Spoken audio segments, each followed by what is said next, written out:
Viena diena prie ežero. Tai saulėtas šeštadienis. Tomas 35 metų tėvas ir jo 10-metis sūnus Maksas kartu keliauja mažų automobilių į netoliese esantį ežerą. Maksas labai mėgsta gamtą ir žvejybą. Anksti ryte jie atsikelia kartu pusryčiauja ir susideda žvejybos reikmenis į kuprinę. Jie pasima meškeres, masalus, mažą valtį ir daug geros nuotaikos. Kai jie atvyksta prie ežero, dangus yra mėlynas, o paukščiai gieda. Tomas pastato automobilį ir jie eina prie plaukos. Maksas sušunka, tėti nekantrauju pradėti žvejoti. Tomas nusišypso ir atsako, aš taip pat, Maksai. Šiandien sugavome daug žuvų. Kartu jie įlipa į valtį ir lėtai plaukia per ramų ežero paviršių. Plaukdami Tomas kalbasi su savo sūnumi. Žinai, Maksai, žvejyba yra ne tik sportas, bet ir puikus būdas pasimėgauti gamta. Mes galime stebėti žuvis ir pajusti ramybę. Maksas įdėmiai klauso. Jam patinka, kai tėtis paaiškina, kodėl gamta yra tokia nuostabi. Plaukdami jie mato spalvingas žuvis vandenyje ir net mažą paukštelį tupintį ant kranto. Kai valtis sustoja ramioje vietoje, jie pasiruošia žvejybai. Tomas parodo Maksui, kaip teisingai laikyti meškerę ir užkabinti masalą. Dabar tavo eilė, Maksai. Pamėgink, sako Tomas. Maksas paima meškerę į rankas ir pakartoja tai, ką jam parodė tėtis. Jis užmeta meškerę ir kantriai laukia. Minutės eina tyliai, pertraukiamos tik lengvo vandens teliuškavimo ir švelnaus vėjo. Staiga Maksas pajunta truktelėjimą. Tėti, man atrodo, kad pagavau žuvį, sušunka jis džiaugsmingai. Tomas greitai prieina prie jo ir padeda laikyti meškerę. Kartu jie ištraukia žuvį iš vandens. Tai nedidelis ešerys, bet Maksui tai didžiulė sėkmė. Puikiai padirbėta, Maksai, pagiria Tomas. Maksas jaučiasi labai didžiuodamasis ir plačiai šypsosi. Sugavę žuvį, jie atsargiai paleidžia ją atgal į vandenį. Tomas paaiškina, mes ne visada pagauname žuvis tam, kad jas pasimtume.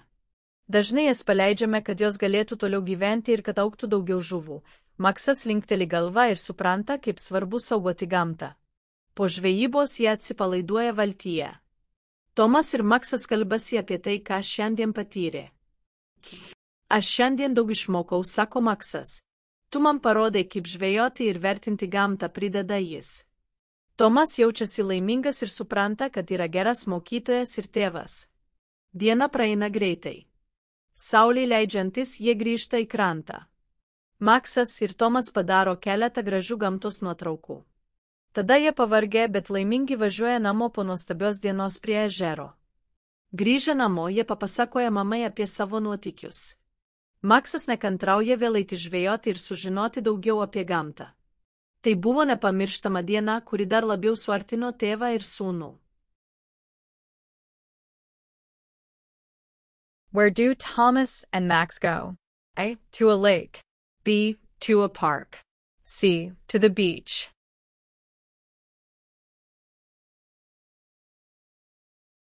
The correct answer is A. To a lake.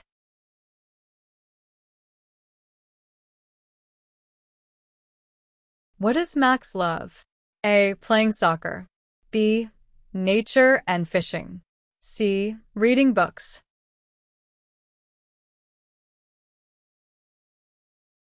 The correct answer is B. Nature and fishing.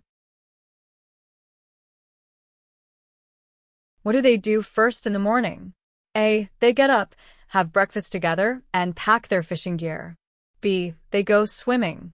C. They play video games. The correct answer is A. They get up, have breakfast together, and pack their fishing gear.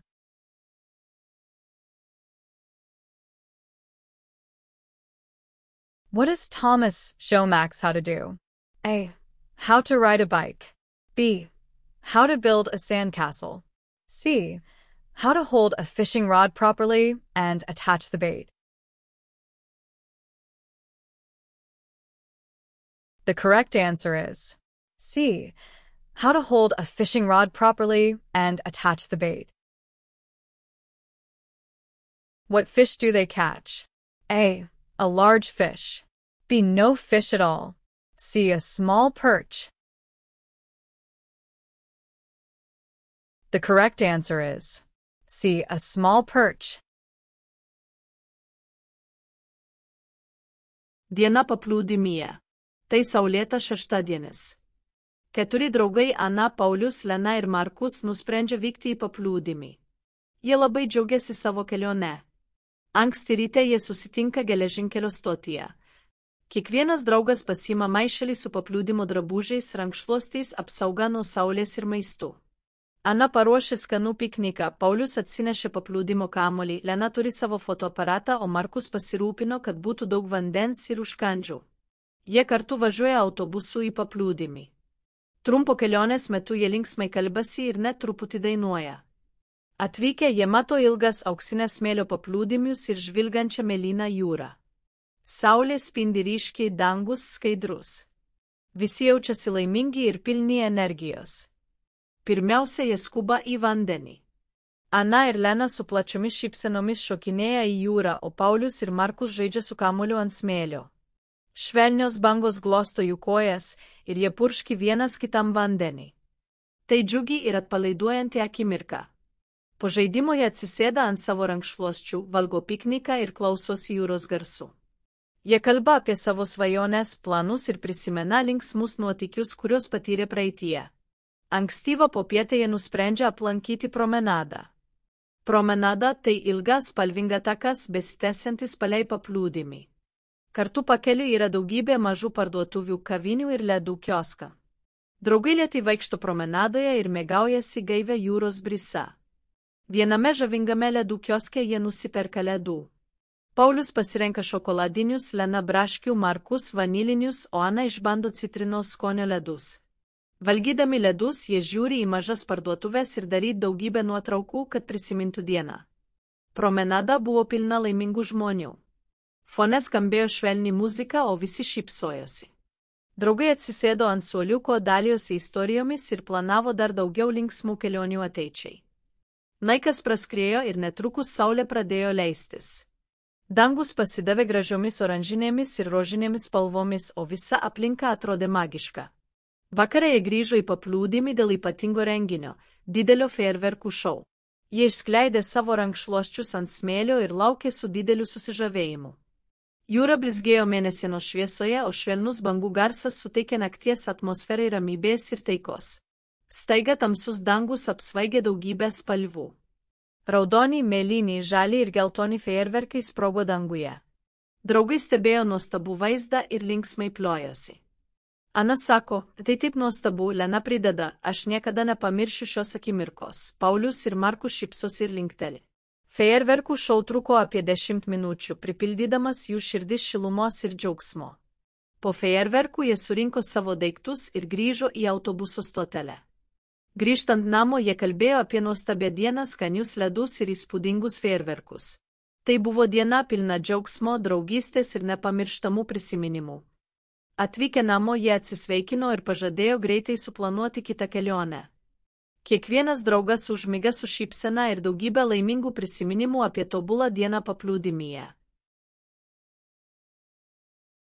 Where do the 4 friends meet in the morning? A. At the bus stop. B. At the park. C. At the train station.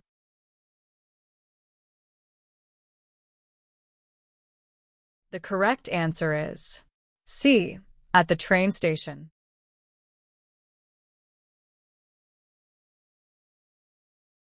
Which item did Anna contribute for the trip? A. A nice picnic. B. A beach ball. C. A camera.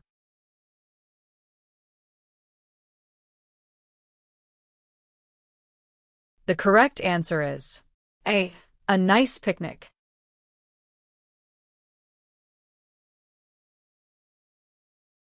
What activity do Paul and Mark do on the sand? A. They take photos. B. They jump into the sea. C. They play with a ball.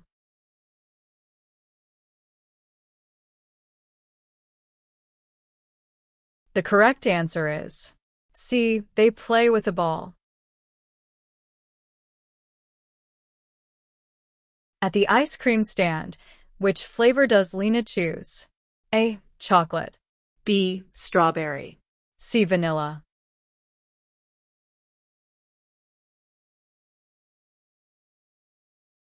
The correct answer is B. Strawberry.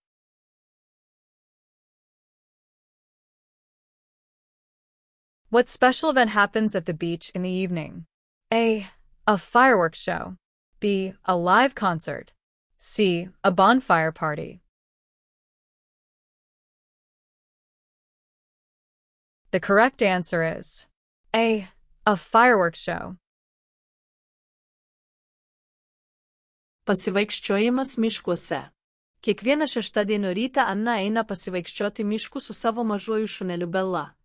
Anna dievina gamtą, o miškas šalia jos namų pilna žalių medžių, minkštų lapų ir dainuojančių paukščių. Saulė spinduliuoja pro šakas, o oras kvepia gaiviai ir švariai. Vieną šeštadienį Anna ir Bella nusprendžia nueiti giliau į mišką neįprastai. Anna džiaugiasi, bet truputį nervinga, nes niekada anksčiau nebuvo tokioje gilioje vietoje. Tačiau Bella yra labai laiminga ir bėga pirmin minkštų takeliu. Vaikščiodamos staiga Bella sustoja ir žiūri į kažką šalia krūmo. Anna priartėja pamatyti, ką Bella atrado. Jos nuostabai už krūmų slepiasi maža lapė. Lapė turi ryškius, smalsius akis ir visiškai neatrodo išgąsdinta. Anna šypsosi ir daro nuotrauką telefonu. Bella tyliai atsisėda šalia jos, mojuodama uodega. Akimirka atrodo stebuklinga. Po kelių minučių iš už jų sklinda švelnus garsas.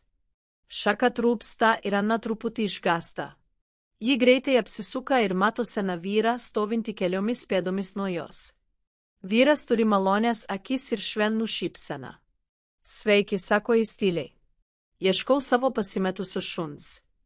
Ar matėte mažą šunį? Anna nustebusi klausia, ne, aš nematau jokio šuns. Bella švelniai užlopa, tarsi sakydama sveikinimus senajam vyrui.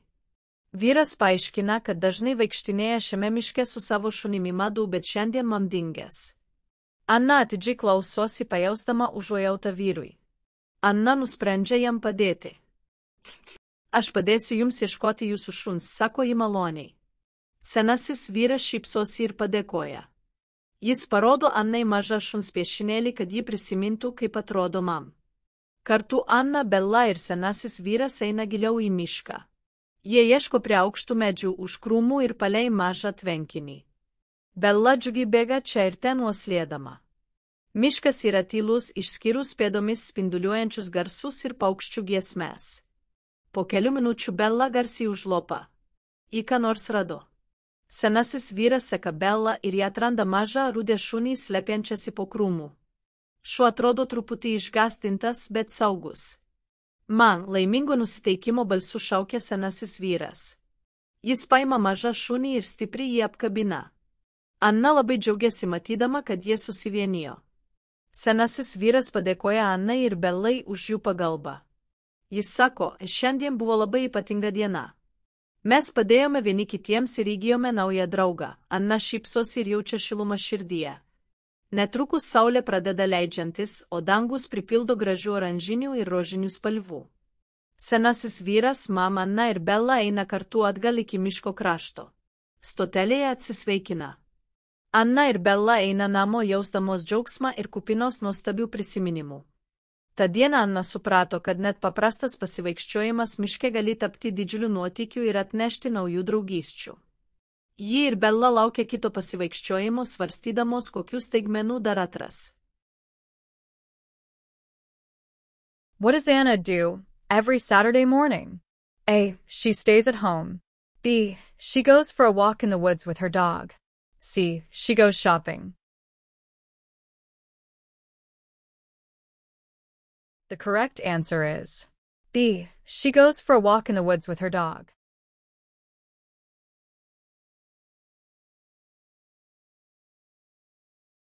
What does Bella do when her and Anna walk deeper into the woods? A. Bella runs ahead on the soft path. B. Bella sits quietly and does nothing. C. Bella goes back home. The correct answer is A.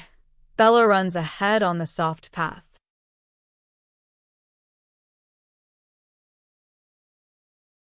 What does Anna discover near a bush? A little fox. B. A small bird. C. A stray cat.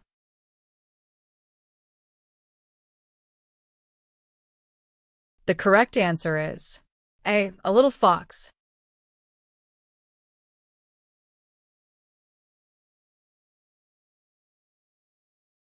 Who does Anna meet after taking a few steps deeper into the woods? A. A young girl. B. An old man looking for his lost dog. C. A park ranger.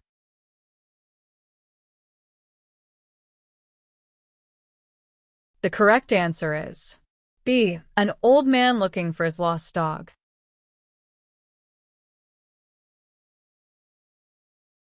What does the old man ask Anna about? A. If she has seen his lost dog. B. If she knows the way out of the woods. C. If she has a phone.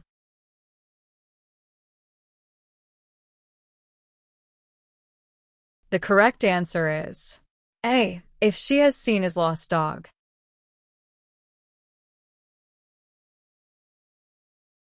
We hope you enjoyed these Lithuanian short stories. If you're looking to improve your Lithuanian language skills, check out the following educational materials available for sale on Amazon. The books range from A1 beginner level to B2 upper intermediate level.